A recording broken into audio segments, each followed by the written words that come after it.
বিসমিল্লাহির রহমানির রহিম। প্রিয় দেশবাসী, আসসালামু আলাইকুম।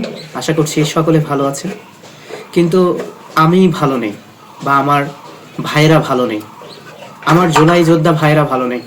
আমি একজন জুলাই যোদ্ধা হিসাবে আজ আপনাদের সামনে কিছু কথা বলতে এসেছি।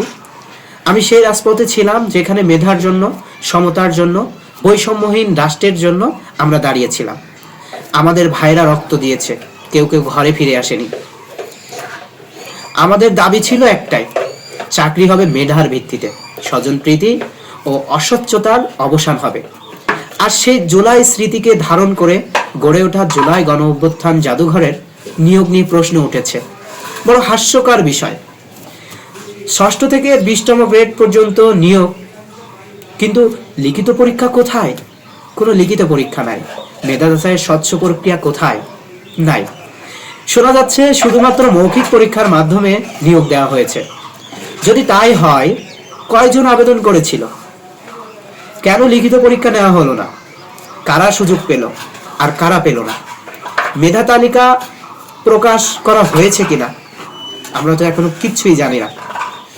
আমরা কাউকে দোষী করছি না, কিন্তু আমরা উত্তর চাই, খোলামেলা, স্বচ্ছ, প্রমাণ সহ উত্তর। কারণ জুলাই ছিল কোনো দল বা ব্যক্তির আন্দোলন নয়, এটা ছিল ন্যায়ের আন্দোলন, এটা ছিল মেধার আন্দোলন, মেধা ও সম্মানের আন্দোলন, যেখানে হাজারো তরুণ কোটা সংস্কারের দাবিতে জীবন দিল। সেই চেতনার জাদুঘরে যদি নিয়োগের বৈষম্য ছায়া পড়ে, তাহলে সেটা শুধু প্রাসঙ্গিক প্রশ্ন নয়, এটা নৈতিক প্রশ্ন। আমরা দাবি জানাই, সম্পূর্ণ নিয়োগ প্রক্রিয়া প্রকাশ করা হোক। লিখিত পরীক্ষা কেন হয়নি তার আইনি ভিত্তি জানানো হোক।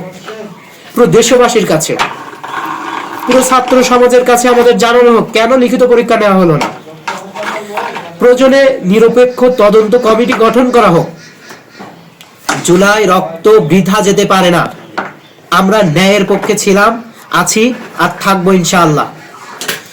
আপনি যদি সত্য, স্বচ্ছতা আর মেধার পক্ষে থাকেন, এই ভিডিওটি শেয়ার করুন, সবার কাছে পৌঁছে দিন। এটা আপনার দায়িত্ব। কমেন্টে আপনার মতামত জানান। জুলাই চেতনা বেঁচে থাকুক। ইনকিলাব জিন্দাবাদ।